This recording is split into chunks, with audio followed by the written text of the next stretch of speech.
Welcome back, everybody. Today we are going to be taking a look at a DragTrode list from the 2005 format.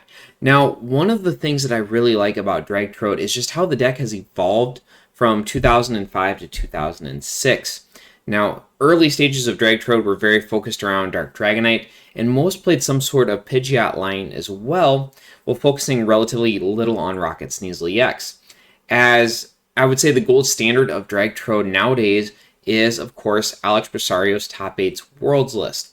And I took a lot of Alex's Top 8 Worlds list from 06, took that back to 2005 and incorporated it into the list to have a much more refined DragTrode list in the 2005 format than what you would have seen at the time.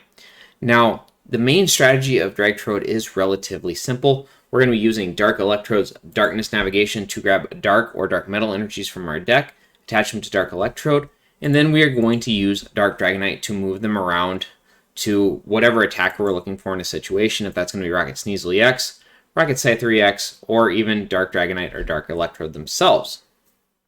Let's go ahead and just jump right on in to the deck, and we'll start talking about some individual card counts here. Starting off, we play 4 Rocket Sneasel EX. This is the ideal starter of the deck.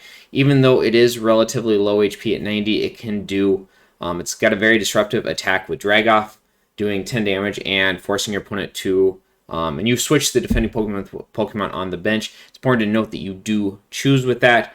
And while 10 damage might not seem super impressive when you start adding in darkness energies, you can do some real damage.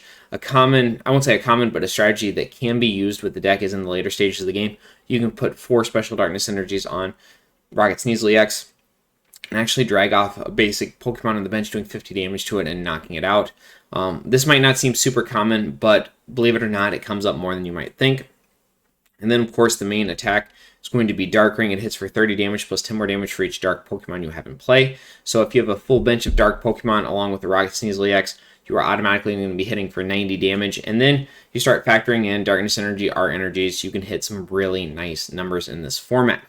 Now, I always describe Rocket Sneasel EX kind of as a glass cannon because Dark Ring is more than likely going to be netting you one-hit knockouts, one right after the next, but at only 90 HP, it can be relatively fragile in this format, especially with Scramble Energy flying around all over the place, and very popular fighting Pokemon such as Rhydon or Dark Tyranitar. Nidoqueen, of course, as well. Now, speaking of Nidoqueen, this brings us into our second tech for the deck, or I guess our first tech for the deck is going to be a Rocket Scyther EX. This was an absolutely ingenious tech by Alex Brosseau in the 2006 format, but essentially, if you have a Grass Energy attached to Rocket Scyther EX, it counts as a Grass and a Dark Pokemon. So essentially, Rainbow Energy is going to fulfill that Grass Energy requirement. So with a Grass Energy and 2 Dark Energies attached to it, Slashing Strike is going to hit for 60. That's going to double to 120 against Grass-weak Pokemon, namely Nidoqueen and Dark Tyranitar. In particular, this thing is a monster in the Nidoqueen matchup because not only does it hit Nidoqueen for a weakness, it's also fighting resistance. So Nidoqueen has a very, very hard time dealing with it. And then the first attack, Balance, hits for 10 damage. Situationally, you can put yourself in situations where you put a bunch of special dark energies under it, then you bounce, switching Rocket Scyther EX back to the bench, protecting those dark energies. But normally, it's in there for the Slashing Strike attack, doing some major damage to things like Nidoqueen or Dark Tyranitar. Now, we do play a 3-3-2 Dark Dragonite line. A couple of things to note about this. The deck opts not to play Rare Candy for a couple of reasons. 1, it saves us space. 2, Dark Dragonair is absolutely amazing. So, starting off here, we play the Dragon Song Dratini. The Auto Sleep, like I said, as far as the basic form goes, it's about as good as we're hoping for. Maybe bias a turn if we're in a bad spot, or if we open with it. Ideally, put a Jirachi or a Dunsparce to sleep so they can't be attacking or using the power on the following turn. Dark Dragonair is when we really start hitting a power spike with the deck. Evolutionary Light is just so strong, guaranteeing us the turn 3 Dark Dragonite. Or if we already have the Dark Dragonite, then we can just grab another Dark Dragonair out of the deck. And it acts as some very good deck thinning. I also want to note the entire line has a grass fighting resistance. This can also be incredibly strong in certain matchups. Now, 2 Dark Dragonite. 2 might seem like a little bit of an odd number, but you've got to remember that we are ideally not attacking with Dark Dragonite a lot. It's going to be a situational attacker, but in most situations, we're going to be throwing Rocket Sneasel EXs or Rocket Scyther EX at the opponent. I do a couple of things to note here. One, this deck does a very good job at making your opponent play a 7-prize game. Essentially, you want them to knock out 3 EXs and 1 Dark Dragonite to win the game. Not only does this let you admin them to 1 card, but it also forces them to go through 4 Pokemon instead of 3. I also want to note, though, if you are using Dark Dragonite as an attacker, you want to make sure that you don't prize your second copy of it. It gets a little awkward if your opponent knocks out the lone copy of Dark Dragonite and then you ended up prizing your second copy. Now, a couple of other things to note here is that essentially we can use, with Claw Swipe, we can do a lot to kind of change that damage around if using Darkness Energies, R Energies, and in certain matchups, Dark Dragonite can be an outstanding single prize attacker, but in a lot of situations, we're going to be looking at that Rocket Sneasel EX.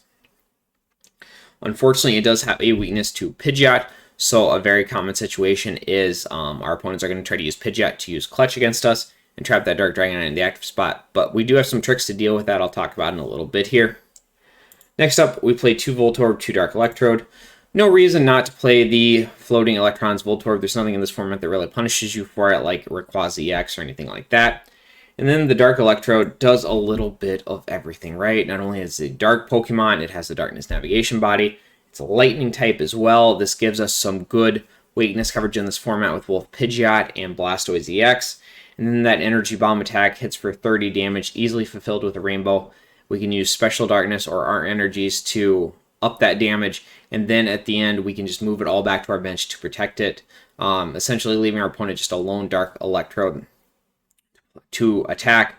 Honestly, it is just it's a strong attack. Very situational, but very good in the right situations. The other thing I do want to note about Darkness Navigation is not only is that getting us an extra energy drop every single turn, it's also thinning our deck by a total of 8 cards. And in a format like this, where you've got a lot of Rockets admins flying around, and we don't play any sort of Pokemon consistency like Pidgeot or Macargo, that early game deck thinning can be huge in the later stages of the game, just to make sure we draw well off those late game admins. For Copycat, 2005, a lot of decks play with large hands, so we want to take advantage of that. We play 4 copies of Copycat. Now, I use Lynette's Net Search in the deck. I've tested both Dunsparce and Dual Ball. Ideally, Rocket Sneasel EX is a stronger opener than Dunsparce. We want to be putting that early pressure on our opponent, threaten that turn 2 knockout with Darkness Ring, or use that early game drag off for aggression. Dunsparce also kind of gets trapped on the bench in that it's going to hurt our Darkness Ring numbers. We don't really want that either. With Dual Ball, essentially at the start of the game, you'll usually want to get an attacker, like a Rocket Sneasel, a Dratini, and a Voltorb. Dual Ball usually is only going to net you 1. While it is just a normal trainer card, it doesn't... Just getting the 1 basic isn't really enough to get us going. You do need the full 3, and the very least 2, and that's something that Dual Ball can't promise. I've just found Lynette's Net Search to be the absolute best outcome for the deck. We also play 4 copies of Steven's Advice. A lot of big decks in this format play large benches. Nidoqueen, Ludicargo, opposing DragTrode decks. We want to take advantage of that. We play the 4 copies of Steven's Advice. 4 copies of Rocket's Pokeball for consistency. I do want to note, even though it is Rocket's Pokeball, you can't grab Rocket's Pokemon with it. I know, a little, we'll call it shady advertising, but you can only grab Dark Pokemon with it. That's going to be your Dark Dragonair, your Dark Electrode, or your Dark Dragonite. So, just something to keep in mind. It is a normal item card, though. It's great. What I enjoy about it is that we can Copycat, we can Stevens, and then we're still able to play that Rocket's Pokeball to grab the Dark Dragonair, Dark Electrode, whatever we need. It gives the deck a little bit extra reach that a deck that plays Celio's Network might not be able to have. For Desert Ruins, not only does this act as our Battle Frontier counter, there's a lot of EXs in the format. Desert Ruins is going to soften up very large EXs like, say, Blaziken EX, for example, while also getting us some much-needed chip damage against in matchups like Metacham EX, for example. Desert Ruins is just an all-around really, really great card. 3 copies of Switch. Now, in a Metacham-heavy format, you need to play Switch. You absolutely don't want to get something locked in the active spot like a Dark Electrode or a Dark Dragonite and just feel powerless with it. we want to be able to get it out of the active spot. So I play 3 copies of Switch. Now, the reason I play Switch over Warp Point is twofold. I found a lot of times in this format, I want to make sure that I'm hitting the opponent's active Pokemon. More often than not, this is going to be stronger for me than hitting something on the bench, especially when I've got other avenues for that, such as using Drag Off with Special Dark Energies if I'm really looking for a cheap price to finish off the game or something like that. And the second reason is once again that Dark Dragonite being weak to Colorless. A very common strategy opponents are going to use is they're going to send up their Pidgeot.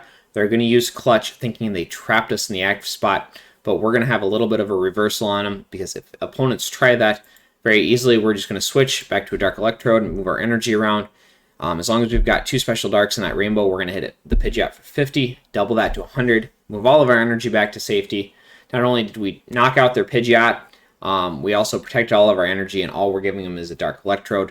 And a lot of times when opponents make this play, they're thinking they're making a really strong, safe play, but in reality, they are just going to fall to a Dark Electrode and be in a much worse spot than they were the turn before. I played 2 Rockets Admin. Even though, once again, we do not play that Pokemon consistency, I have found that this is a deck that lives off the board very well. Just as long as you can get that Dark Dragonite, Dark Electrode in play, you can just get rolling. You're able to grab the energy out of the deck. You've got that Rocket Sneasel EX to put a lot of pressure on your opponent. Even with a bad hand, this deck can still do a lot of damage and make a lot of plays. That's something other decks in the format can't necessarily do. Decks like Nidoqueen, for example, if you put them at 1 card with no Pidgeot, they're going to struggle a lot more than maybe a deck with like this, for example. 1 copy of Scott's. Once again, this serves a couple of different purposes. One, it's going to grab Desert Ruins in those EX-heavy matchups. It's going to grab Lynette's Net Search if we were unfortunate didn't open with it. I think you can make a strong argument for 2 Scott in the deck. I only play a single copy, a couple of different reasons. One is going to be space. 2, Scott is a very reactive card. It's going to go and grab cards that then are most likely going to be good on the following turn outside of Desert Ruins. But at the same time, I do play the 1 copy. It's, like I said, it's great for Lynette's, great for Desert Ruins. Grab that Rockets Admin to set us up for a good admin on the following turn, or grab that Steven's Advice knowing we're going to net ourselves a new large hand. Just a lot of uses, but it is a little bit slow, so we just play the single copy of it. Going along with this, we play 1 copy of VS Seeker. Once again, we play a very, very diverse supporter lineup. We've got Copycat, Lynette, Steven's Advice, Rockets Admin, Scott. Playing that VS Seeker is going to give us a lot of utility with a very little bump in our consistency. The one thing I want to note is I do not play a Mr. Briny's Compassion in this deck. I think you can make some really good arguments for it, but honestly, I've just cut it for space. And in many situations, I find Switch to be just as effective as the Mr. Briny's Compassion. Next up, the energy lineup here. We play 4 Dark Metal, 4 Dark Energy. This is very standard. Just hitting those key numbers is going to be huge. On top of that, we play 4 Rainbow Energy. This is also has a couple of purposes. One, we want to make sure that we have it for that Rocket Scythe 3X in the right matchups.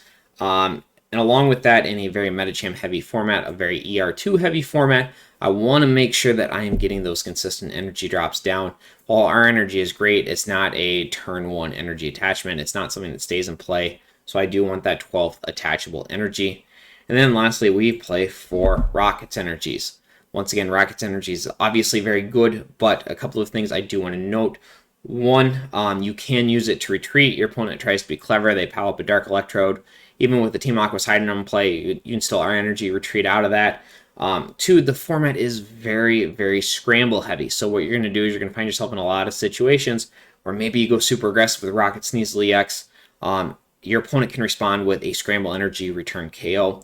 So this lets you protect your energy in those situations where instead of sacrificing a Rocket Sneasel with 3 energy under it, you are essentially just having to give a Rocket Sneasel with 1 energy under it and that R energy. It lets you preserve especially your special darkness energies if you don't need them in those situations. And then lastly, if all else fails, it still just adds 10 damage. Sometimes you're going to find yourself in a situation where you don't even need it, but you need that additional 10 damage. It acts as like a pseudo plus power. The card, once again, just does a little bit of everything, right? And if I honestly had to describe this deck, I think it's a deck that just does a little bit of everything, right? There's nothing in this deck that, anyone would say, oh man, this is overpowered or this is overly strong. And just a whole bunch of little things, just everything kind of falls into place, and it makes one amazing deck. This is very easily a tier 1 deck in the 2005 format. You have really good matchups across the board. When I'm playing this deck, there's really nothing that terrifies me, nothing I hate to play against. It's easily, like I said, a tier 1 deck, and easily probably in the top 3 decks in the format. Now, I would say I feel very confident in this list. I think anytime you're going to a 2005 tournament, you should be playing, and you're playing DragTrode, you should play a list within a couple of cards of this. Ideally, just teching if you're expecting certain matchups or not. If you're expecting a lot of Medicham, for example, you might want to play a 4th switch. If you're expecting a lot of Nidoqueen, I think you make some good arguments for a 2nd Rocket Scythe 3X, just so you don't prize that lone copy. And then lastly, I think generally you can make a good argument for POW hand extension. Now, I'm going to say the reason I did not play POW in this list is because this is a very aggressive deck. You're supposed to go aggressive very quickly and not give up that lead. That being said, though, especially with that Rocket Sneasely X, you're going to find yourself in those situations where POW is going to be active. A great example of this is you're playing against a deck with Scramble Energies. Rocket Scythe Sneasely X goes, you go aggressive with it, you take that first prize, they come up, Scramble, return KO. All of a sudden, you have 5 prizes left, they have 4, that POW is active. Not only could you POW up a threat on the bench to be a little proactive, but at the same time, too, maybe in certain matchups, you could POW up, say, a Pidgeot, and take out their consistency card, their consistency Pokemon, and really, really weaken their setup. Unlike 2006, you don't have the Lunatone Solrock in this deck, so you don't really have a way to deal with Pidgeot or slow the opponent down in that regard. The reason I did not play POW was, like I said, not only it's a space thing, it's a very aggressive deck, and on top of that, you're playing in a format where a lot of decks don't necessarily try to take the prize lead right away. Decks like Medicham, Powtar, and Rocklock, in most situations, are going to try to play from behind until they're ready just to come in and win the game. So in a lot of situations, that POW is going to be dead and a dead card, and at the exact same time too, those are matchups you're not allowed to have dead cards in, or you're going to be in some really bad spots. But that's going to go ahead and wrap up my deck profile for 2005 DragTrode.